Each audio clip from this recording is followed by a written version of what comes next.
Welcome to Season 2 of Producer Points. My name is Justin Gammella, and I'll be your host. I'm a producer and songwriter who's had the honor of working with some of the best in the industry. This season, we're diving even deeper into one-on-one conversations with producers, mixers, songwriters, and artists, exploring their unique journeys, creative process, and insights that shape great music. Join me for real talks, straight from the studio, where music and life intersect. This is Producer Points.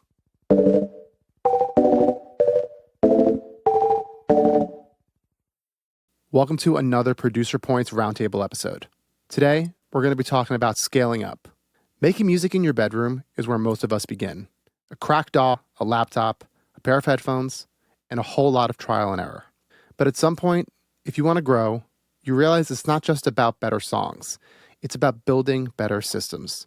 Scaling up isn't just about gear. It's your environment, your workflow, your organization, and the way you carry yourself as a creative. That evolution, from scrappy and spontaneous to intentional and professional, comes with real challenges, and just as many growing pains. But perfection isn't the goal. Growth is.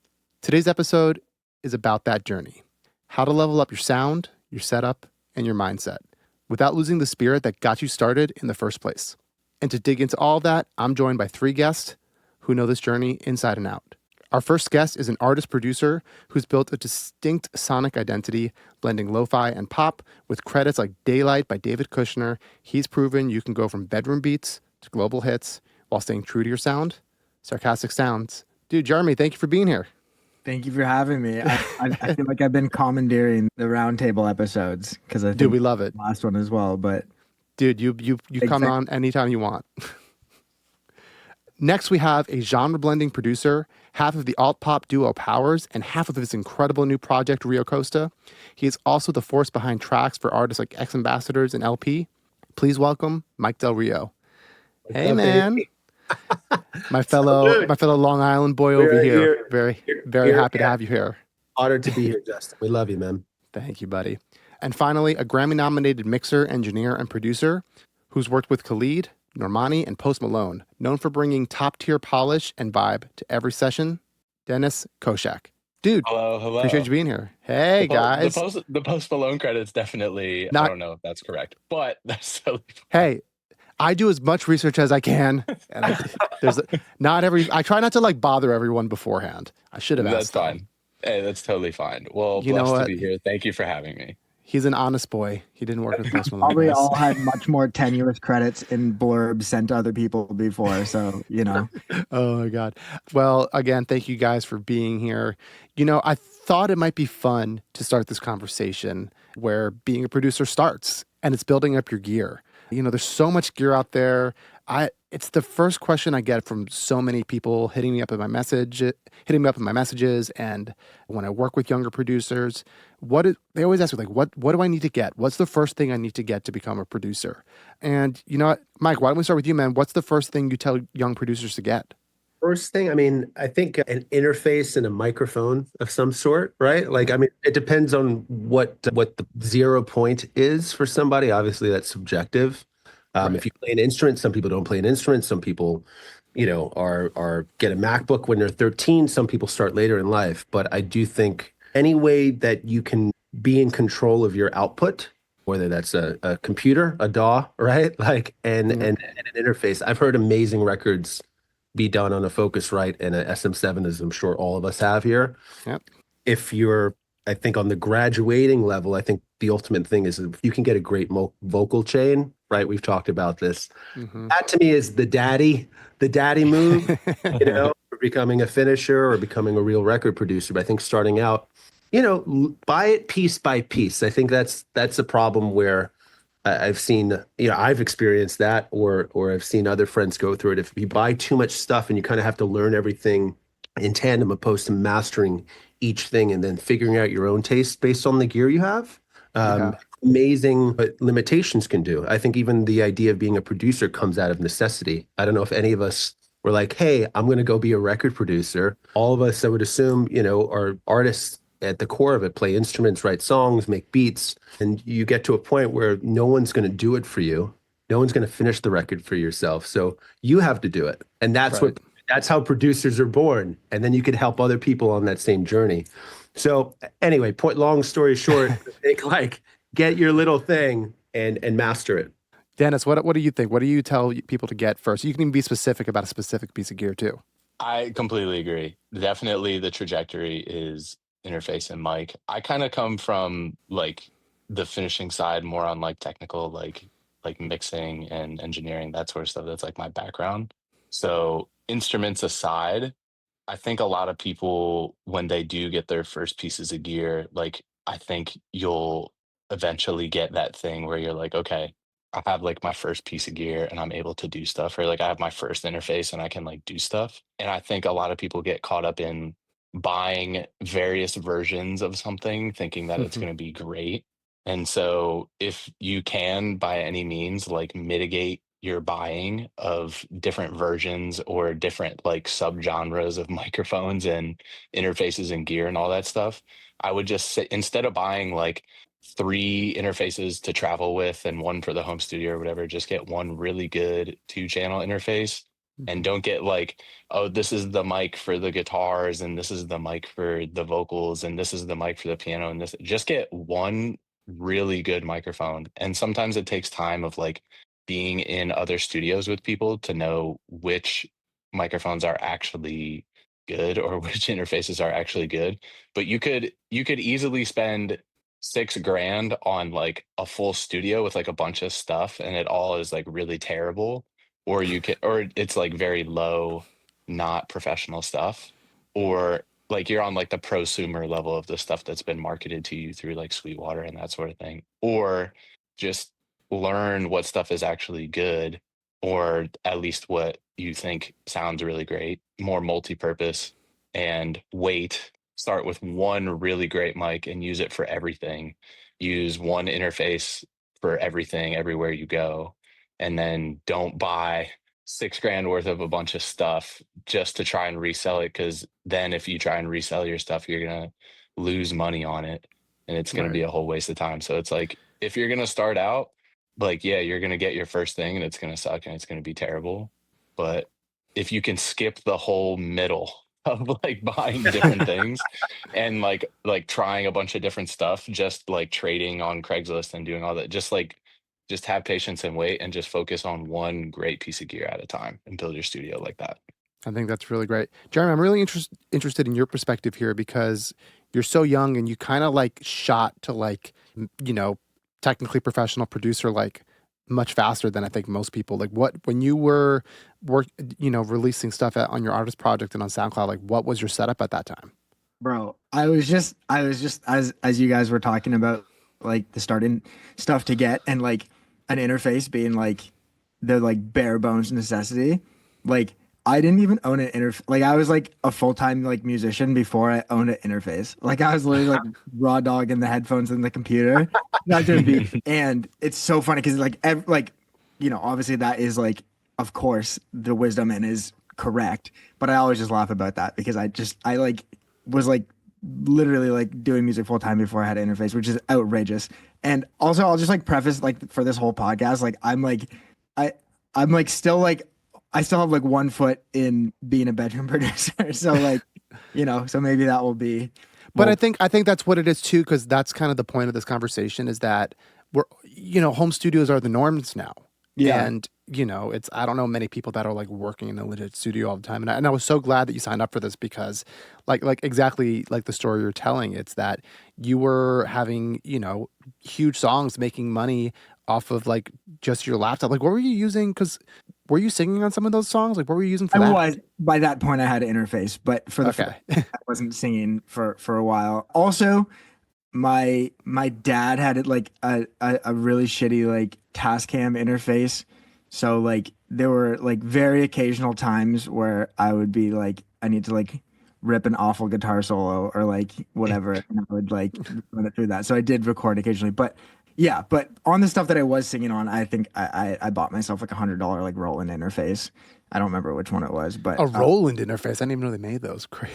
I know. They had it like used at a guitar store, so I was like, it was like a little cheaper than the Focusrite, so I was like, I'll scoop that because I kind of thought like you just need an interface like I didn't know that there was like levels of. I was like, why would I buy a more expensive one when Right. this one has an XLR fucking input? So, anyways, Was there anything about that interface that you miss now? Like you're like, oh, there's a fuck no, bro. What I okay. was gonna say is that like I did like become like a somewhat successful like producer before I had any sort of like technical proficiency to do that at all. And like I honestly like I like I there were definitely like some opportunities that I like squandered because I was like had like the shittest gear ever and did not have like the appropriate faculties to make professional records. Yeah. So I think that's what it is too. Like when you are that, like kind of what, Jeremy was like bedroom producer. And it's like, I have my laptop, I have a keyboard, I make music like that. And you can make really incredible music, but it definitely limits you, which is again, limitations are good. But then it comes to a time when it's like, we're, especially someone like me, like I was trying to work with other people. And then like you get someone to come over and it's like, oh, I want to record acoustic guitar. And it's like, yeah. well, Yeah, you got my laptop microphone. like Which you is can good. make you can That's a make good microphone. That's a good Yeah. microphone. Yeah. you can make great music no matter what, but like you can't make it's a specific kind of great music you can make with shitty gear. Like you can't make a a a, a, a pop song, like a professional sounding pop song. Hey, interesting topic. Do you like it? What is the line between like bedroom and like at home production anymore versus Right. like professional Yeah. production? It seems like it's kind of turned into a gray area. So Oh, interesting point. it's totally a gray area, and I think the main difference is, am I sitting on a couch that's ripped up and smells a little bit versus like a more refined space? That Sure. I think is the difference. We're gonna get into that topic in a little Well, bit. Also, whether it's your actual bedroom, like I'm Right. in a bedroom right now, but there's no bed in here, Yeah. So it's my bedroom is next door to where I am, so Yeah. it's a gray area, but Is it a bedroom if there's no bed in it, or is it just a room at that point? Right, Really, we can pontificate on it. I wanted to ask you guys a couple quick questions here for fun that I thought would be fun for our listeners. Just give like a short one sentence answer for these guys. Dennis, let's start with you. Hit me. Someone What you has got? someone has smaller budget. What's the first microphone you're telling them to get? SM7. There's no Mike? other option. Yeah. It's the only microphone that everybody should have. I feel like that's pretty like industry wide sentiment. Yeah, just short answer for sure. All right, Mike. I would agree. My first microphone for around that price was a Rode, actually. I got a Rode, Oh. which I loved, and it felt like a big daddy move at the time, because it was a condenser mic, but I think it was probably around $500. And I used that thing for 6 years. Yeah. Yeah. Jeremy, what about you? like obviously 100% SM7. But since Yeah. I already said, I would say that the first mic that I had was the AKG AT 2020, and Yeah. that's like even like way cheaper than an SM7. It's not as good, but like it did serve me really well, and I think it's like $100. Yeah.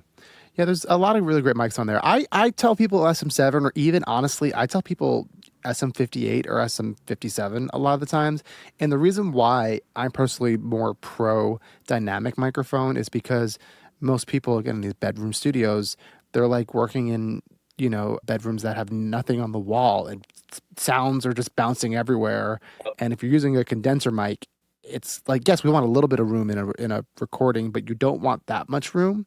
And I would rather have the controlled sound of an SM7 versus even like, it's a mic that I use for a long time that I actually recommend. It's like kind of like my second tier mic I tell people to get, the TLM 103. Great sounding mic. I still use it every once in a while when I'm not using other mics, but it's like that mic is like borderline useless unless you're like in a really quiet place or you're putting a blanket over your head to record at that point. Here's the next question. What's the first piece of gear, non-mic, that you would suggest someone buy? It could be, around like the $1,000, $2,000 range. Jeremy, I'll start with you. I mean, I have very little like outboard gear. Like I have my interface and like a 8-track preamp, like to track drums and stuff. But what I would say is like, I wish I had bought nicer instruments like earlier on. like I feel like at least that's something that I overlooked a lot is like, you can put buy for me like the nicest plugins, whatever, all that. But like just like investing in like a nice guitar or Yeah. a nice bass or a nice bass pedal or whatever, like well, I guess that's a piece of gear. But anyway, like a good starting sound, I don't know, is Yeah, I think you can get away with like a shittier electric guitar, but a yeah. shittier acoustic guitar is so limiting versus one that's like, oh, this is how an acoustic is supposed to sound, and it can sound great on like an SM7. Again, it's just like I've recorded a lot of great acoustic guitars. Mike, what about you, man?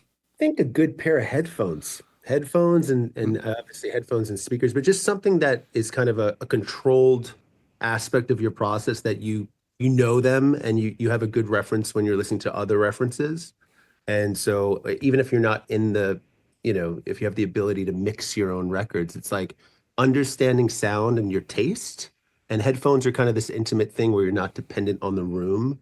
So I feel like, whether it's AT50, even that's $150 or something for the Audio Right. Technica or something, but just solid piece of adult gear, that's a constant that you could begin to kind of create your own understanding of your own sonic preference, So that and I had like Yamaha 8s for I still use them occasionally. I've had them for almost 20 years at this point. Like Yeah. I know those speakers. I know them. They're not the best, but I know what they do. So I feel like finding a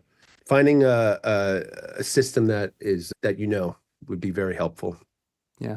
Dennis, what do you think, man? Well, both of those are really good. I feel like I don't have anything that's going to beat those. That's fine. Because that's what I would have said.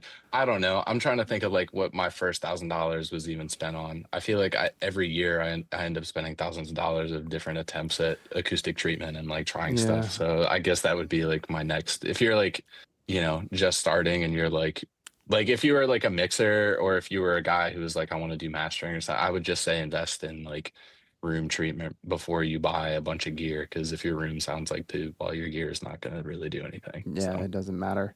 Yeah, for me, I actually tell people, I think like once you get a mic, I think even before you get a nicer mic, sometimes I tell people get a preamp. I think having a nice mic preamp in the 500 to like $2,000 range makes the biggest difference. One little anecdote I have about this is I bought the TLM 103 from Sweetwater when they had it on sale. It's like, get the 103 and you get the Knee 511 preamp. So I used that mic with the preamp like the entire time I had it.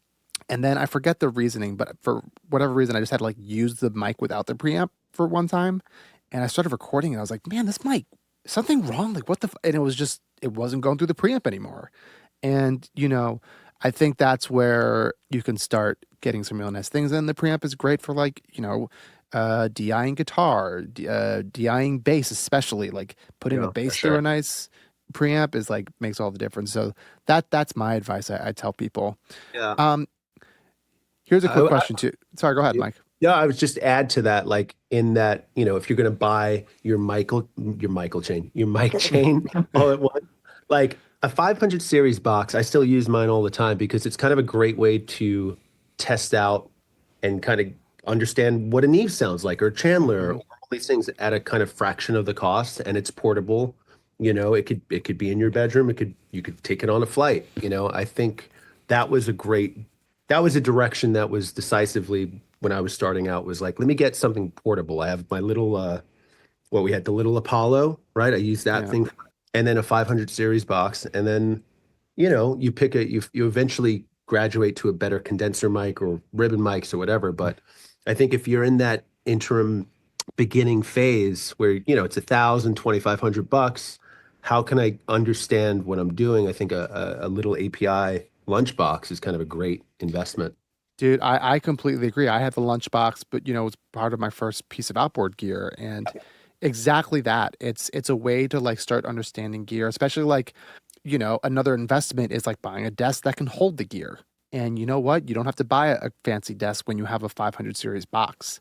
Exactly. And what I love about having my box is like when, they happen more and more and camps at like houses like you have, Dennis, like people going there and like, well, I'm assuming your place has gear, but that's for another time. But like, I love renting a house and like having a camp there, and I love that like I don't have to bring all my outboard gear. I can just bring my 500 series things. I have a couple great preamps in there, and it's like we can get great sounding stuff there. Yeah, that's a really great point, Mike. My question was, what are we buying first, guys? Are we buying treatments or are we buying nice monitors first? Mike, Dennis, great Dennis, go with you. Yeah, you start, man. Like studio treatment or speakers? Was that the question? Pretty much, yeah. Like studio treatment or great studio treatment or great pair of monitors first. I'm gonna go studio treatment all the way. I feel like there's so many. Like I was just at a friend's place the other day, and beautiful build of a new studio in his garage and all that stuff. Insane treatment everywhere. Very nice, professionally done. And he's not a mixer. He's a producer, songwriter, and he just had a pair of KRK Rocket 5s. Just like they weren't even like in the ideal position. They're just kind of like high up and just kind of up there. And it's like, you just have a room with some speakers and everybody can hear. It's kind of like if you're just cooking up, it's kind of all that you need. But you can at least hear when something's like bad or if it's like too bass heavy or something like that. So I don't know. I'm going to lean treatment just because I'm more of like a technical like finisher type thing. So I feel like I kind of need to lean on that situation a lot. But yeah, that's my 2 cents. I get that, Mike. I feel like you're gearing up. Go ahead. No, I think it's when in the timeline you ask yourself that question. Like, right. I feel like this whole journey is quite a long process. We're always going to be trying, and it's hard to know what you want until you do something wrong, and there's some magical aspect of like making a lot of mistakes, but having a sound to it, with monitors. I feel like the more aware we are of things, the less we're paying attention to this emotional aspect of making music. I feel like if I knew everything that I knew now when I was 20 years old, I'd be so afraid to touch anything. There's something really special about just being on fire and rapidly making ideas, and it sounding like shit, and you're trying out in your car and you're like, I don't understand what this is, but I'm going to try to teach myself that. I mean, now there's YouTube, and now there's Mix with the Masters, there's producer points, there's so many windows for somebody to educate themselves. But I think like fucking up and making shitty things is good. And then you will really appreciate what treatment can do when you know how shitty things can sound. I don't know. I just think that it depends on where in the timeline that question is being asked. Yeah, I love that perspective. Jeremy, what do you think? I hate working on monitors regardless. I only work on headphones. The only time I use monitors is when I have artists, like just so we're all like, we can all hear it in the room. I would go treatment because I don't care about my monitors. Even when I'm in like a really nice studio, I will put headphones on if I can. I was at a super nice studio finishing a mix like with the mixer for a song I produced. It was oh my god, what's his fucking name? He just did a mix with the masters for that Birds of a Feather. John. Oh, John. John Costelli. Yeah. John Costelli. Yeah. But I was at it was his engineer was mixing the song. Anyway, we were in the studio. It's like one of the nice studios I've ever been to. And they didn't have a pair of headphones in the entire studio. It's like it's like $1 million studio. And they didn't have a single pair of headphones. And I was like, this sucks. Even though the mix was amazing. But I was like, I don't know what the point of that story is, but I like to work on headphones. So I'm probably dude, so many of my favorite producers like work on headphones and the best in headphones. And it's just because like it's what they're used to, and like that's like kind of part of the thing too. For me, the answer to this question is I'm more pro treatment first and then buying nice monitors for many reasons. One, I think like having a great pair of monitors in an untreated room is just kind of like really fucking stupid, in my opinion. It might make you look cool, but it's like, what are we doing? But secondly, I think just as like a normal working producer where the goal is to have people coming over and recording vocals and recording guitars and recording whatever, the treatment is not only for the sounds coming out of the speakers, but it's for the sound that you're recording as well. And exactly why I was saying like, I tell people to get a dynamic microphone at first is the same reason why I say get treatment first too. And it's that you can control your sounds more. You can use the nicer mics. You can use those condenser mics to their fullest potential and not just pick up reflections off the wall. So yeah, and you know what? Like, especially with the internet, you can learn how to make treatments really cheap. I did that. All my first treatments I built. And then I eventually got all the GIK stuff is really affordable and it looks great in my opinion. That's what I have behind me here. And I don't know. I think it also Like, I really truly believe it makes people, like, when they walk in, it makes them feel like they're in a studio and not just like in a bedroom. And you want like kind of both of those. I don't like actual studios where it's like I'm in there and it's just like I feel like I'm like in a cage. I like bedroom studios. I like, in my case, garage studios. Next part thing I wanted to talk about, it's a little bit boring, but I actually think it's super, super, super important. I actually, for anyone who saw my Instagram story this week, I had a catastrophe where I was holding my baby and water spilled all over my laptop. And, it got fucked and I had to bring it into Apple, whatever. But long story short, I was up and running because I have my shit tight. My files are backed up. I have backups of backups. My sessions are all on my externals. So this segment is really more about session file organization. And, Dennis, I feel like because you're a mixer, I feel like your shit's pretty tight. What's your kind of, how do you like to go about all that? I'm beyond organized. And even on production stuff, everybody's like, what did you call that file? I'm like, it's just dated. It's like the third idea of the day. It's like a number date. So like you can look at your calendars, see when that balance came from. Yeah, I don't know. I got super on the organization train like very early from being in like the major studio world and doing that whole thing. How specifically? I mean, there's so many ways that people do it, but I came up under Busby for a while on like the production side. So like I am just married to whatever system he had at the time, which is it's every artist just has a folder. It's like artist has a folder. If they're collaborating with somebody, they have a folder. If they have a specific thing they're working on, it's like a folder. Anything that has to do with that artist just goes in there. That's usually the best way that I've dealt with it because there's really no other place where anything could live. I guess it's a little different if you're doing like a lot of songwriting and you're just like, oh man, like where did this song even come from? Who were the 3 people or the 6 people that were in the room at the time? Like that's a lot to keep track of for sure. So that's just my end is mostly like specifically the artist that I'm working with. What do you use for backing up?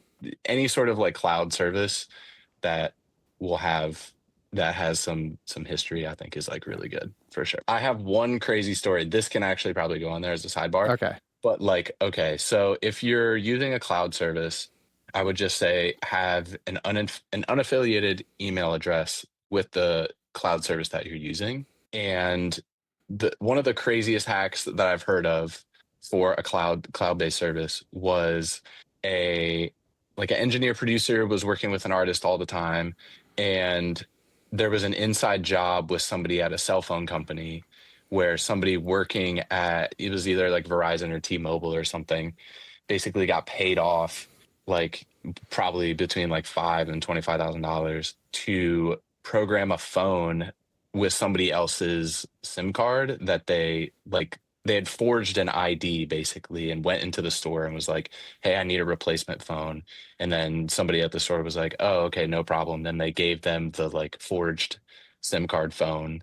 And then they used that to like 2-step verification into their cloud-based service. Whoa. And so like, yeah, that's the thing. That person that did the programming of the phone, like they probably just quit that day. And then, you know what I mean? There's like no consequences to that. You know what I mean? You quit that and you just go about your day doing whatever. Like no, and how are they even gonna like, you know what I mean? Like that stuff happens. So it's very like you have to obviously be on your game about it, but it's just inevitable once you start working with bigger people and like internet fans get involved. And like some artists will text me and they're like, hey, I don't know what you're up to right now, but everything of mine got hacked. So if you could just like take everything that you have off, I'd appreciate it. Like producers, artists, everybody hits me about that stuff all the time. Yeah, it's dude, that's nuts. I mean, that's like a good thing to talk about too. Is like having, I mean, it seems like 2-factor authentication doesn't always work, but being secure, all that is really important. Did you guys hear about? I got emails like this, and I guess I was lucky enough to recognize that it was not real, but I have a couple friends that actually fell for it. I guess what fans are doing now is because we write songs with artists, and then sometimes publishers are really good about like registering those songs onto ASCAP and BMI for listeners, like the PROs who handle all the copyrights.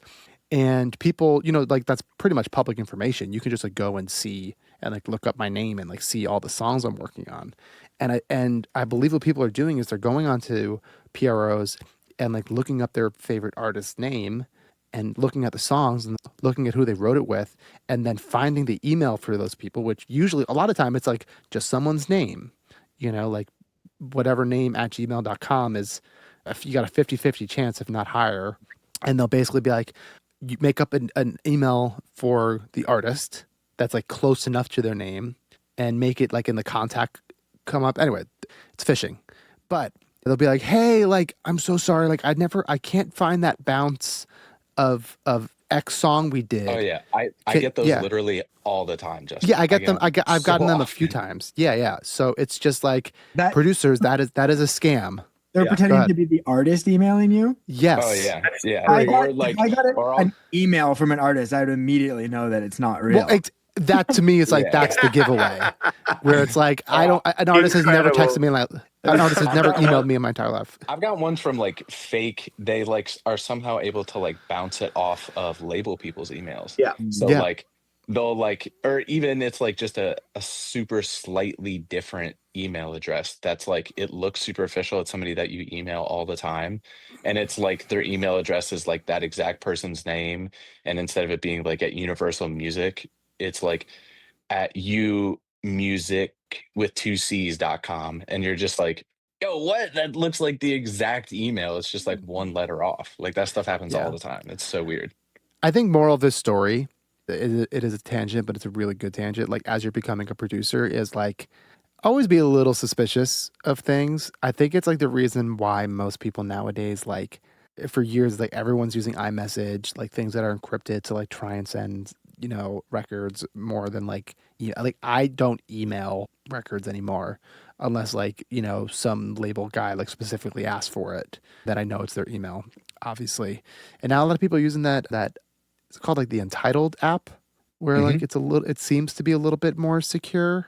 Samply's really good. Do you guys know Samply? I think, it's like Or a more, Disco's another one.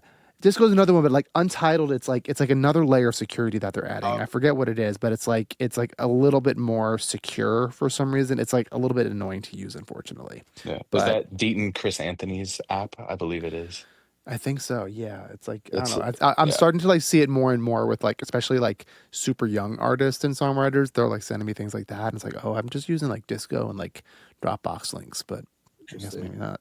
Back to the main topic here, Mike. How do you like to stay organized? That's a trick question, man. Yeah. Triggering so many. No, I actually don't have a cloud backup. I just back up. It's backing up right now. My computer's always on I always have my time machine operating, a few of them.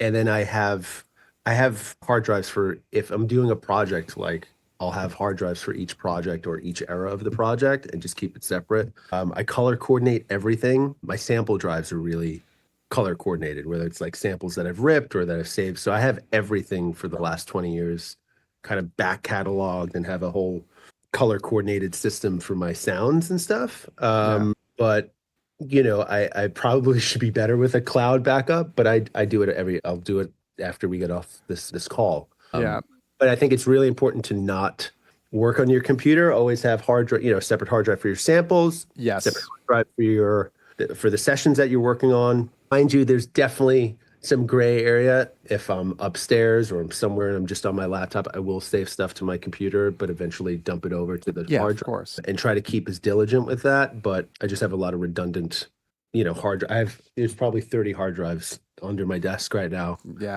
And label makers. Everybody get a label maker. Label makers That's are great. a good one. They're very good. They're very helpful. Yeah, that's kind of my 2 cents about it. Jeremy, you being the youngin, what's your system? Well, if you knew anything about me, you would assume that I am the most unorganized, never backed up my computer in my entire life, and you would be correct to assume that. But I am so vigilant about backing stuff up. Like I have like a couple copies of every file I've ever made. I use iDrive, and it just automatically backs up every night and takes like a screen or like a snapshot of your hard drive or whatever. Yeah. And then I also will every like couple months just impulsively back everything I've ever done up onto another. I have like 4 or 5 hard drives all have the same thing on it, and then I also have everything backed up on Dropbox and on Google Drive, like in various. The iDrive is the most up to date, but because when I was like 17, I had a computer that just like died and I lost everything on it. And I got everything back. I spent literally every single dollar I ever made on music, which was like $1,500, to get it like forensically recovered. But like I've never felt a worse feeling in my entire life than like trying to turn on my computer and it just was just fried. So anyway, so since then I've been like super diligent about backing up my stuff, and I've never needed it, knock on wood, since then. But and then all my files are so unorganized, it's like comical. So that's my answer. But they're safe. But they're so safe. you got that. But they're safe. I can find them. There's somewhere. There's Yeah. somewhere. There. Yeah. Dude, I've always had a good sense of backing up my stuff. You know, fun fact about me is one of the things that my dad and I did growing up. I don't know why we bonded over this, but like we'd like build computers, and my dad was like super into computers and, you know, whatever. And he was always really good about like backing stuff up, and he taught me at like a really young age, like, here's a backup. This is how you do it. This is how you install. This was like back in the day where it's like it weren't external hard drives. I would just like open up the computer and put another hard drive in there just to like have backups and backups of things. And yeah, now I have a system like, you know, I'm looking over here. I have 1, 2, 3, 4 hard drives just in front of me. And then I have a whole bunch in this drawer over here sitting there. You know, my system is all my recent sessions from the last like 2, 3 years are on Dropbox at all times. And then every year it's like I'll take the one from 3 or 4 years ago and I put it on like a hard drive that is like, okay, these are all my old sessions. Like I don't feel like spending $1 million a month to have like extensive coverage on Dropbox.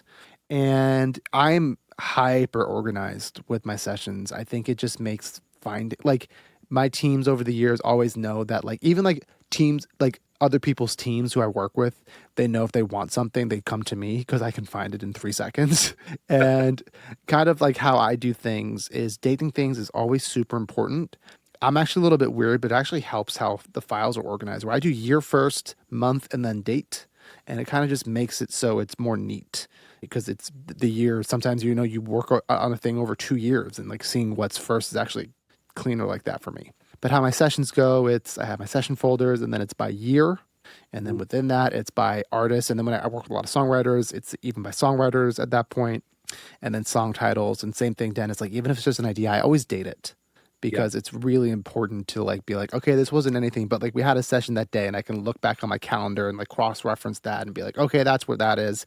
And then I can even additionally, I don't do this as often because I'm able to find it, but like I can just search that date and find her and I can see any bounce that was made that day. So it's really good for that too. It's like being hyper organized is the thing where it's like, yeah, it's a little bit more work every day, but it's in the long run. It's so important. And especially when you're working with, like, listen, I think it's stupid either way, but if you're your own artist and you're producing your own stuff, you want to be reckless with your own shit, that's your responsibility and that's on you. But if you have other people's stuff, you have to take this is people's art. And you have to respect it and you have to take really great care of it.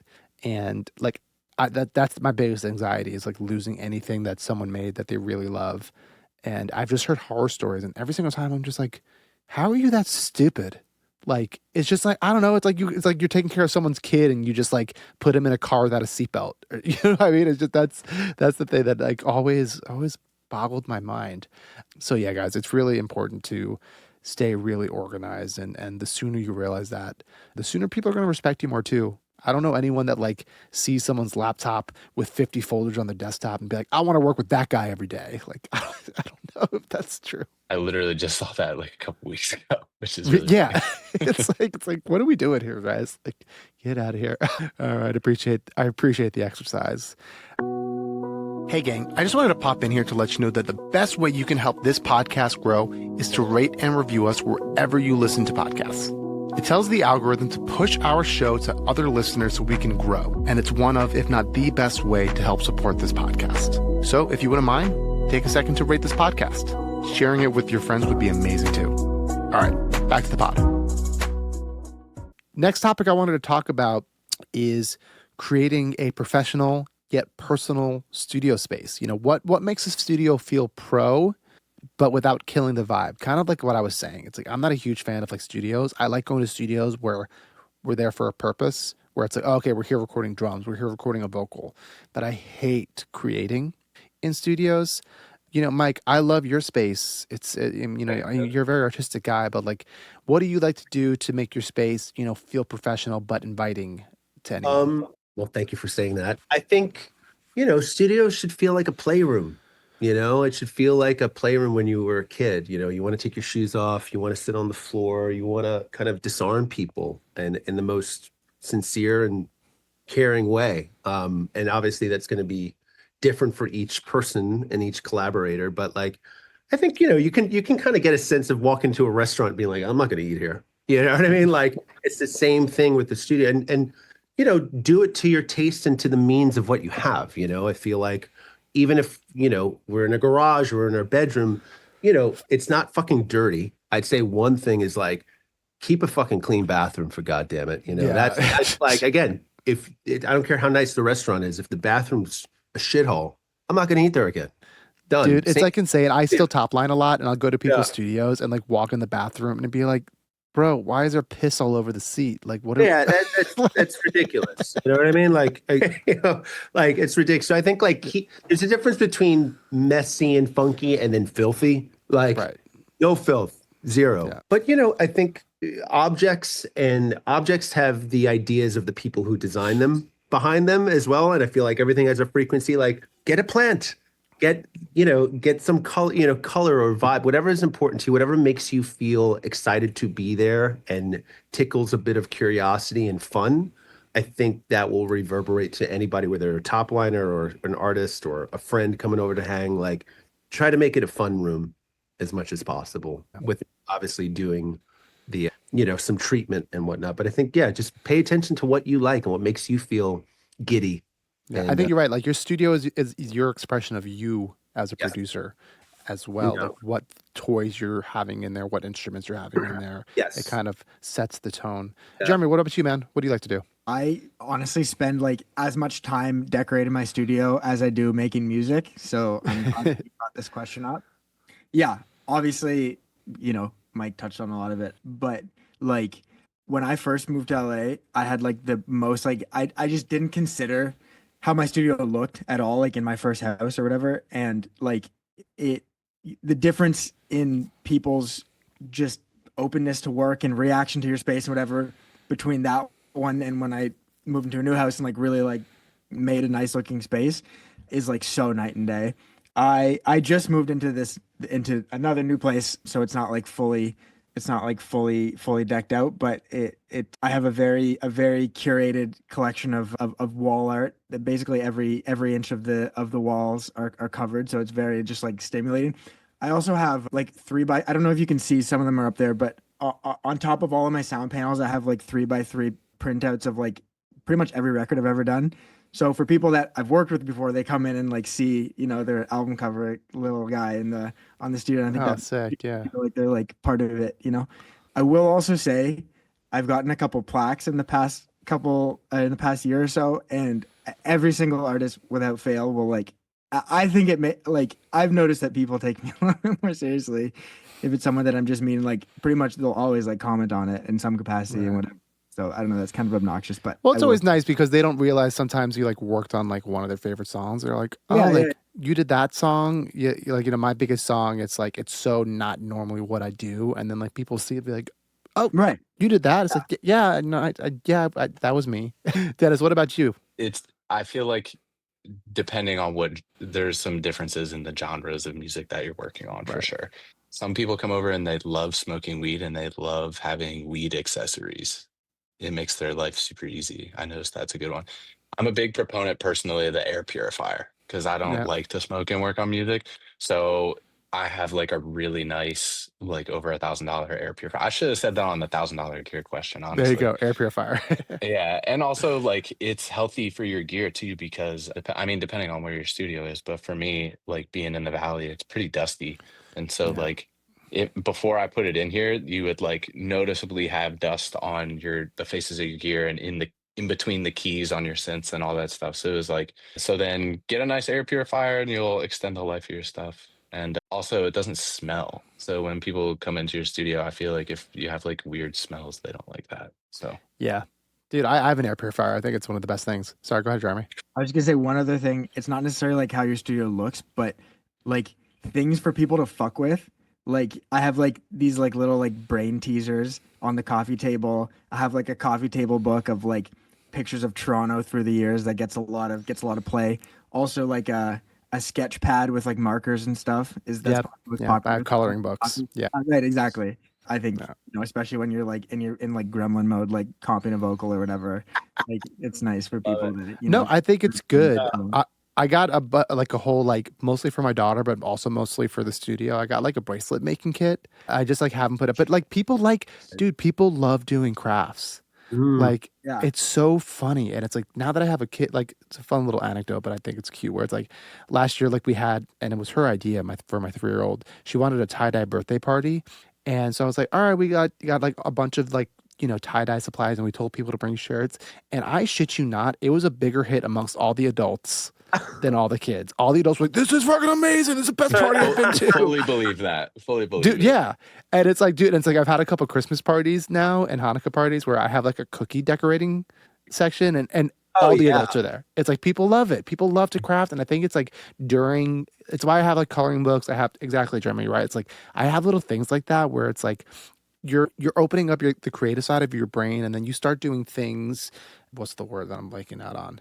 You're not actively thinking about it, the word, whatever. Okay. Subconsciously, yeah. And you come up with ideas. Like we joke, it's like the bathroom idea where you walk out and because you're not thinking about it, you get a great idea. I think you get a lot of ideas like that with I used to have before the whole Etcheran video that talked about I had Legos in the studio. So I think Legos are a great one. But yeah, I mean toys are like yeah. even instruments, like I mean most, especially if you're starting from scratch for a day, like those little Yamaha, like I got 3 of them right there. Because it's just being able to hold and sit Indian style, cross-legged and with your shoes off. And that's usually that's where the genius shit happens, is in those little in between moments of not trying to write a song. You're just kind of fucking around. Right. You're just like playing. And that actually brings me to my next little topic here, where actually hosting a session. What are some things that we're doing to make not only like people when they're here, they see things that make them feel comfortable, but things that you have in the studio or things that you're doing to like make them feel comfortable? I'm going to take this one first because it's like such a gripe of mine. But the first thing I tell people when they come here is I have a bunch of instruments. I have 15 guitars over here. I have, the real piano. I have all the little keyboards. The first thing I tell anyone when they come in my studio is like, hey, touch whatever the fuck you want to touch. A lot of people feel like they need that invitation, whether they've had like bad experiences with the producers, they didn't like feel like they could grab anything. It's the first thing I always say, like, hey, like you want to pick something up and play it, like please do, like don't even ask. I think that's such a big thing. Yes. And for me too, I think this is also a big one. Having like snacks and drinks for your collaborators. I try to go on the more healthier side, like trail mix and nuts and peanuts and a couple other like healthier things. But I think having that, because there's nothing worse than like that 4:00 dip in blood sugar and everyone is just like dead and they want to go home, but like you're so close.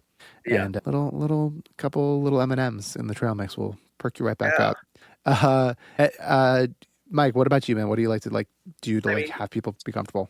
To your point, you said host. You're the host. And obviously there's different extremes to that. But yeah, hey, do you want something to drink? Hey, do you need this? Like again, the touch, the invitation, huge moment of like, no, you can. This is all ours to play with. Like whatever, and you also don't have to touch anything.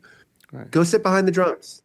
Whatever it is, food, drinks, clean bathroom, and having shit plugged in ahead of time. I think it's one thing to have it all there, but if it's not plugged in and then you have that like weird buffer in between, oh shit, the interface isn't working. Why is it not showing? My Apollo's not showing up. Sometimes it's just somebody walking in and you can have electricity with somebody in 2 seconds and you're zinging back and forth. And if it's not documented, then you're spending the next 3 hours trying to replicate that initial thing and it wasn't plugged in. Have your shit plugged in. I think having a session ready to go or what's the word I'm looking for? Build a template, whatever that is for you. There's something about just catching that immediacy sometimes. Also, and this could be subjective. I think if you're a producer, it might and you have songwriters over or you have an artist, it's your job to pick up the tab for the food. That's my opinion. I'm just saying, like, and then this is subjective, depends on who it is, but like if a songwriter's coming over here and you're busting your ass, like, I'm gonna pay for the food. I like to cover that. Just how I like to do things. There's no right or wrong.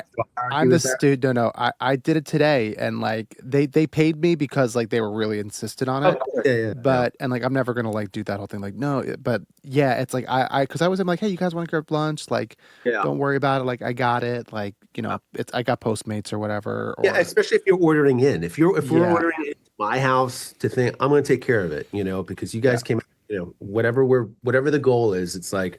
I'm probably going to be the one who's going to get paid first for this. And the least we can do is at least make sure that you guys are fed and we all feel good.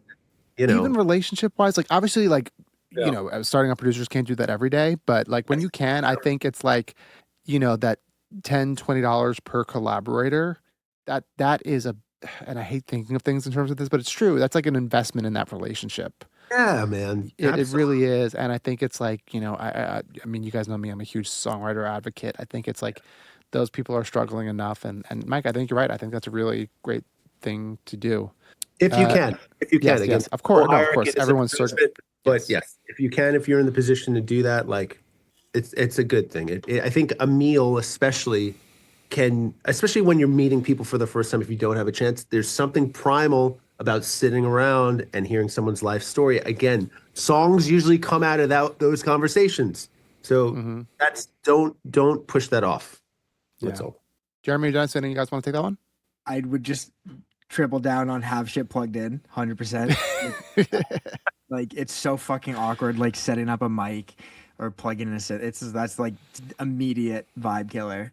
But also it depends on what your like studio setup is, but like my studio is upstairs. It's like the master bedroom just like converted into a studio, but I try to like if it's a set, and to be fair, I like mainly work with like the same like 3 to 4 people, so I'm really not like doing a ton of sessions with new people. But when I am, like I try not to like go up into the studio until like we've like we'll hang out in the living room or in the kitchen or whatever for like 45 minutes or whatever before, because then it feels like very businessy to be like, oh, let's go immediately up to the studio, So obviously it kind of depends on how your house is set up. I mean, dude, I do it like I'm fortunate enough to have a backyard. Like I try and hang out in my backyard before we go work, because I want to I don't want a song to start like to feel forced. Sometimes it just naturally happens, where you're talking and someone's like, ooh, that's cool. And then you can run into the studio and everything's already plugged up.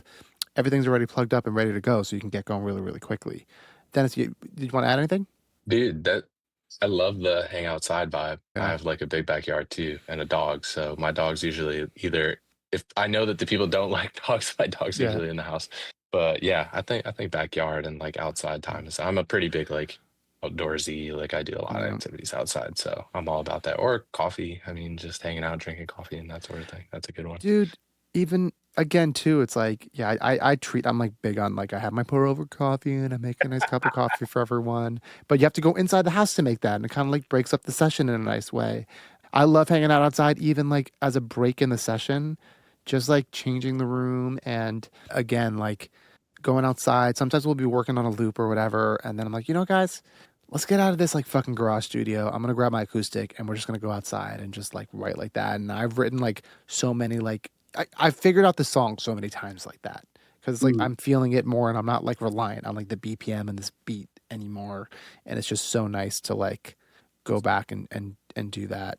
What do you guys feel like you still carry with you from that like scrappy young bedroom producer that you still try and bring into sessions with you today?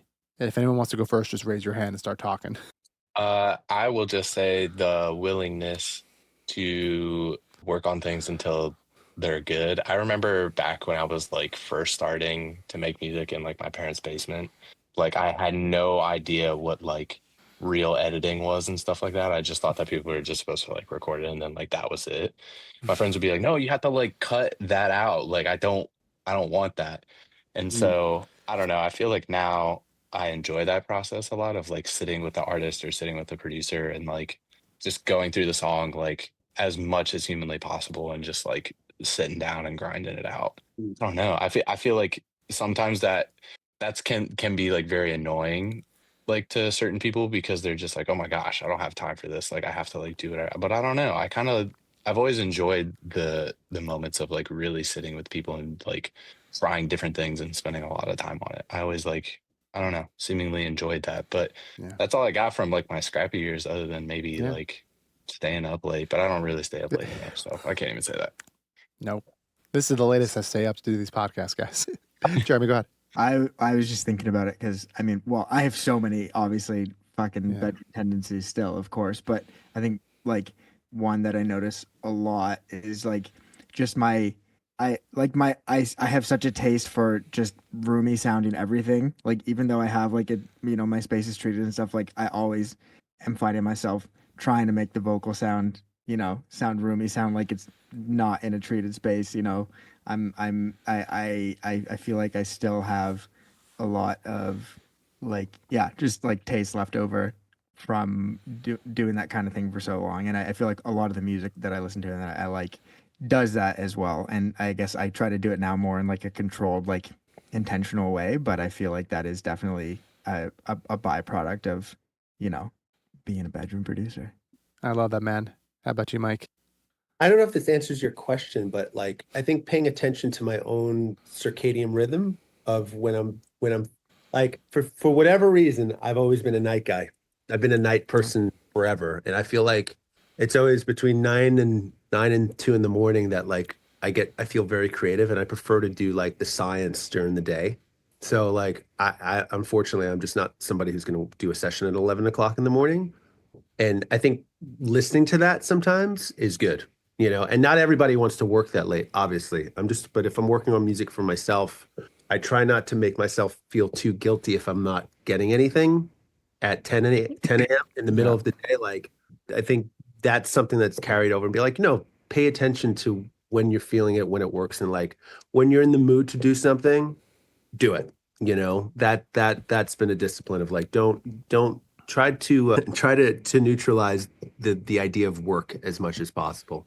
You're going to get it done, but when you're in the mood to do it and you could feel it without, especially if you don't have a deadline, or if you do have a deadline, just get it out of the way. I'm just trying to pay attention to my own like daily season of like, don't feel bad if you didn't come up with some genius shit at 10 in the morning. It's Yeah. okay. It might happen at 9 tonight or 11. So Yeah. I feel like that's been a constant since I've we've been making music. It was always at night. Yeah, that's why voice memos for me is the best invention. I get so many like random ideas. I'm like, I have to like, I took some paternity time off, and like before that, it was December. I hadn't worked for so long, and I was having songs like literally pour. I wrote like the most amount of songs I've written by myself in so long, because they were just like kind of coming to me.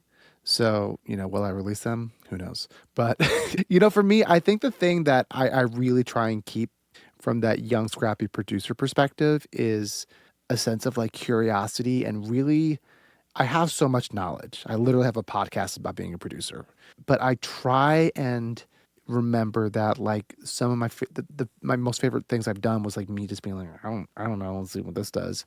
It's why I love buying new plugins. It's why I love buying new instruments, and I love buying whatever. And it's because it kind of like piques my curiosity, and I'm like, I don't really know what this is doing, so I'm just gonna like twist some things and do it, and just like see what kind of happens.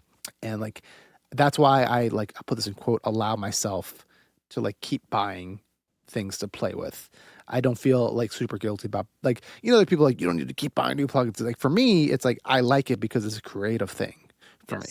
And I like to just see what happens. So, that's the part of that I love. Yeah. Elijah, are you there? You can hop back on over here, buddy, if you're still there. For our listeners, we normally have our listener questions, but like I said, I don't know if anyone, and this is coming out a week later than normal, but was like part of my podcast this week. I mean, part of my socials this week, but I kind of had like a thing blow up about label fuckery, I'll call it. And we did a special edition podcast that came out. So I just didn't do the listener questions. So Elijah, not to put you on the spot, going to introduce Elijah Shepard. He's one of the interns here who helps out. Do you have any questions for our guest here? Yeah, I mean, I have a few, but I feel like one that kind of came up towards the end was how important it was, like finding your self-confidence, being like the master of the room. Like when you're producing, you're sitting at the desk, like you're kind of in control but not in control, and then that brought up the second part of the question, like where does your ego come into play, and how can you like get over like your personal, you know, idea of where a song's going to just like allow it to go where it should go. Yeah. Yeah, I might start this one. I think it's a really good question. I think it's unfortunately a thing that like nothing that any of us is going to tell you, you're going to be like, oh, okay, now all those problems are fixed. I think it's just a lot of trial and error. And it's why I tell people, like, just do sessions, even if it's with people who you don't think are the most talented, just like doing them to like work out those muscles and understand like what works, what doesn't, session dynamics. There's no better learning experience than just actually doing it and doing it over and over and over again. And Yeah. you build up your confidence by that, like by doing that. As far as ego, I think the sooner you learn to like, and it's really hard, the sooner you learn to like just push your ego down and not feel like you have to impress the people in the room, which again, like I really only got that confident when like I was having bigger songs. So it's a process.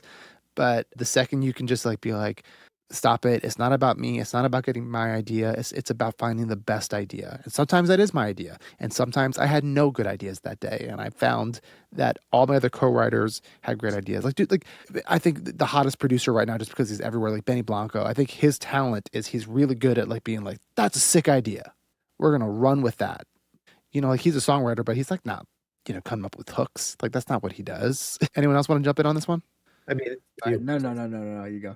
no, that was a great question, and also one that I think will take years to figure out. Like how Justin said, it's like there's nothing I can say that you're going to find that out in your own way on your own path. I think it's really important to be self-aware with anything in life, but especially being of service as a record producer or a collaborator. Like we're here to serve the song or someone's experience so that they can write the song. And sometimes you have to be the big daddy in the room and push it, or know when to stop, or know when to pivot. But I think that confidence another word for confidence is just being secure with yourself and what your intention is. I think, and it's on a micro level in a session, but in the long game of being a creative professional, it's like, what do you want? What do you want out of this? What is your message? Where are you of service in the ecosystem of making records? You know, and that might be just sitting and providing an environment and making someone feel safe and having a comfy studio and being their therapist. Or it's a mixture of that and having great gear or helping somebody write every lyric. But I think you're only going to get to that place of servitude if you serve yourself first and really serve what you want out of this experience, what fulfills you the most. And that might just be making beats. That might be there's no right or wrong answer, but I think being comfortable with the time it's going to take to figure that out is where you should start. Love that. And go ahead, Jeremy. I was just gonna say. Oh, sorry. Did I just cut you off, Dennis? I was just gonna say, as far as like putting like ego aside or whatever, because I've also done a lot of sessions as an artist, you know, with a producer, and so I, you know, like I have that perspective of like what I as an artist appreciate in a session and not. But like I think there's a lot of value, like, you know, like since you are the leader of the session, there's a really good producer, I think, can make the decision when like something's up in the air, when like, you know, we're all like, should it be this or this? Like being able to be like, it should be this is really valuable. But I feel like as soon as the artist has a preference or a taste thing and you're like, no, let's go with my taste instead, like, what are we doing here? I don't think like, because ultimately like you are not the artist. And so like, I think like 9 times out of 10, it should, if the artist feels strong about something, I think it's, you know, unless it's like so unbelievably stupid, but like I think like, but even in that case you sometimes have to put the relationship above it, I right think. And it's like, you know, and I'll figure that out. I'll fix it in the bounce that I'm later, but I'm not gonna, you know, whatever. Yeah, just throw that on top of what you're saying, because I think you make a great point. Like if you are going to challenge challenge is good. Challenge is because everybody cares about the same thing. Everybody wants the same thing. They want the song to be great. And I think your job as the boss or the leader of the room is to just make sure that people are making decisions not around fear, but out of passion or out of curiosity. That's cool. If somebody's Yes, that's actually a great point. Yeah. if somebody's making, if an artist is like, "Ooh, that's too, I don't want it to be this," it's like, yo, let's give it 30 minutes. Let's just go down here. But if they're curious and they're like, no, I want to go here, that's a different pursuit. So again, it's up to you as a producer to get a discipline about that and to read the room of if somebody's making a decision out of love or out of fear. That's the only thing I would. Yeah, and like just to build on that, like I love, like I'm the guy in the room. I'm like, yeah, guys, let's take the big swing. Yeah. Let's try it. And what I always tell the artists or the songwriters in the room, it's like, we can always go back to where you had it or where we were. But let's at least, I try and say, like, let's explore and play here in this zone for a second. At least hear me out. And what happens 99 times out of 100, maybe not that many times, but happens 9 times out of 10 is that you'll all know within those 30 minutes if you made the right choice. It most time it's unanimous, but it's having the courage to, like, again, like, challenge is good. Like figuring out what it is good to a point. Like you'll feel it if you know you're pushing too much, unless you just have no self-awareness. But you'll feel it. Dennis, you have anything you want to say? Everything that was said, fantastic. Love all that. I also come from the angle of like you have to fuck up a lot of things before you know from experience what's gonna either work or the right time to say no, for sure.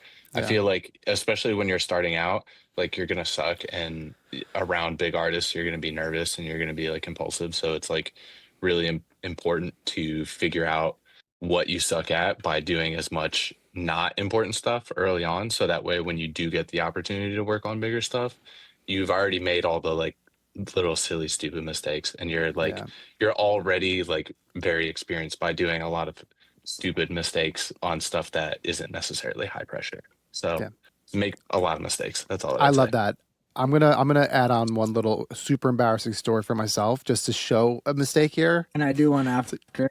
Sure, because who doesn't like embarrassing? The algorithm loves embarrassing stories. This was, almost 8-9 years ago at this point. Wow, a long time ago. This was when I was working with Ash a ton. And Ash was like, I was working with her a lot. We were like writing together a ton. And she had a session with Dan Nigro, who wasn't Dan Nigro at the time. I knew Dan Nigro because we were both from Long Island. And I knew him, he didn't know me, kind of a situation. I was a big fan of his band. I loved his band, As Tall as Lions. It was like the first time I was ever working with someone who I was like actually a fan of.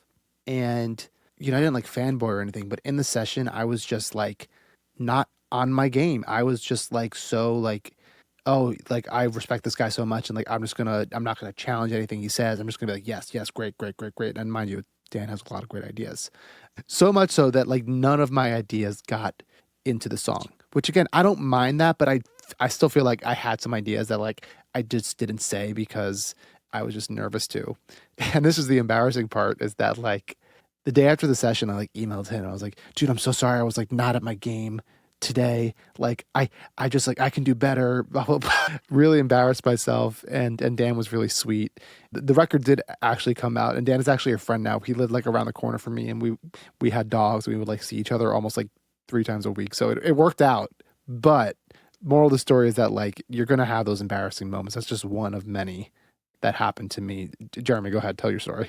Mine's so much worse. Like it's actually good. So much worse. It actually also just didn't end well.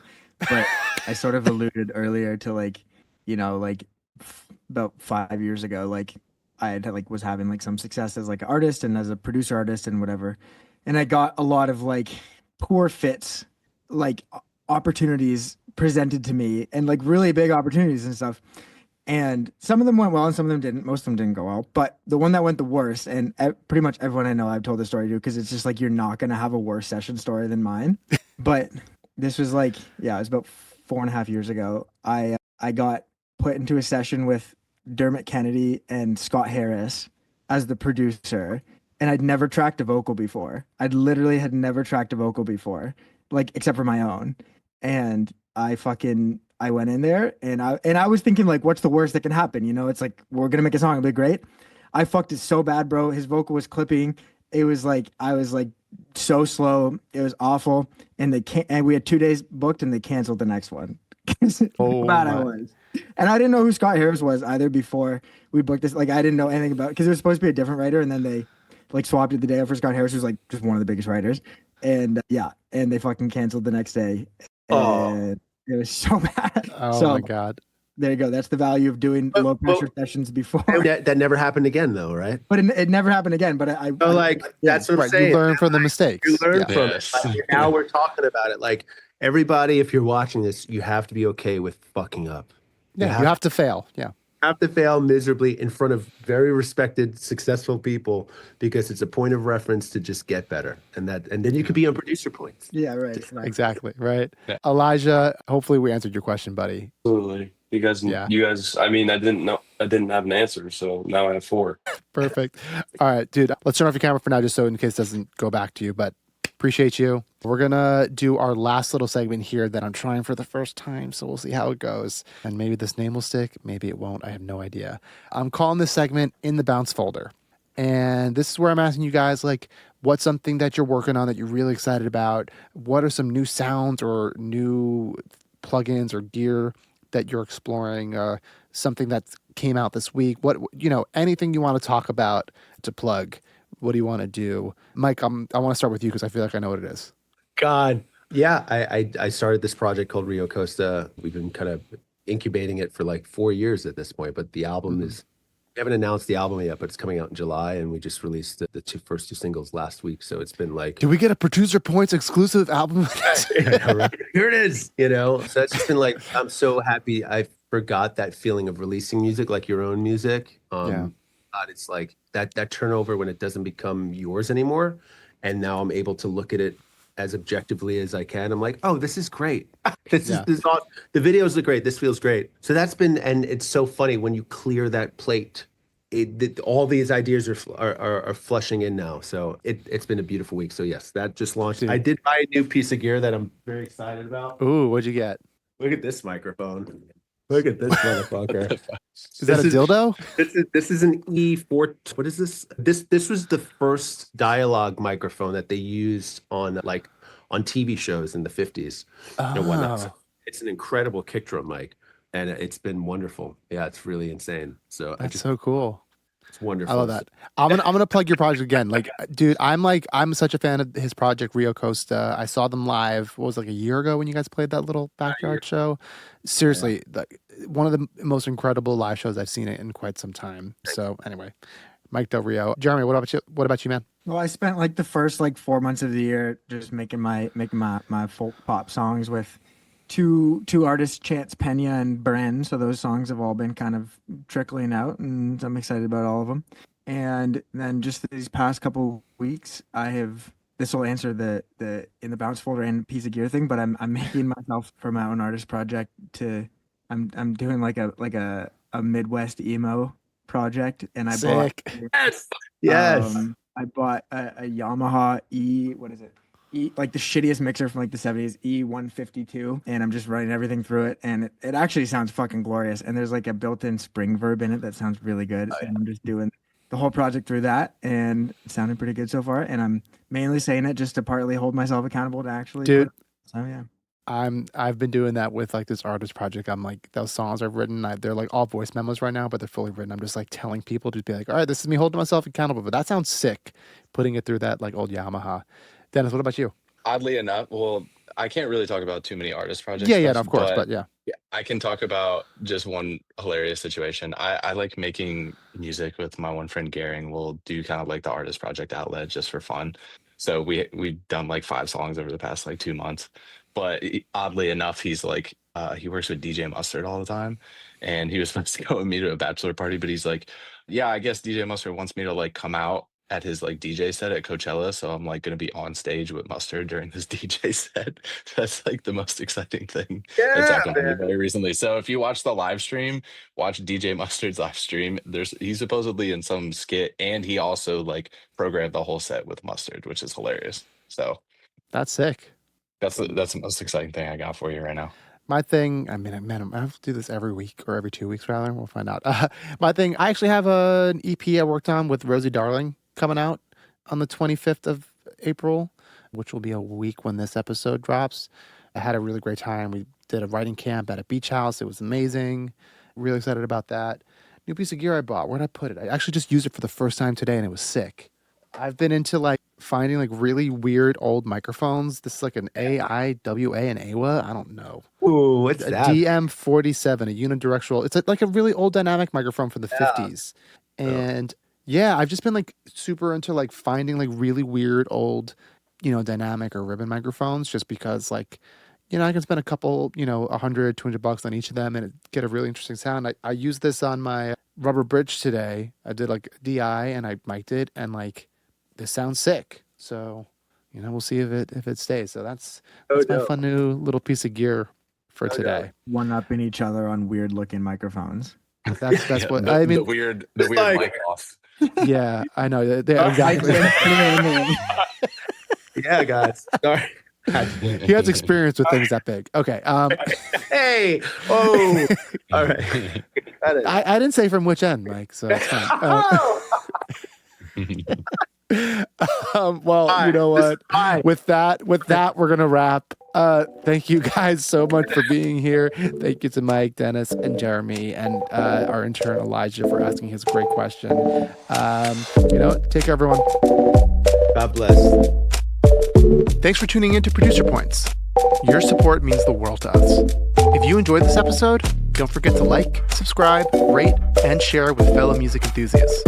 For an encore, check out our Spotify playlist featuring all the songs we've discussed on the show, giving you the perfect soundtrack to your creative journey. Additional audio and video editing for this episode was done by Nathan Rebello. Until next time, this is Justin Gammella.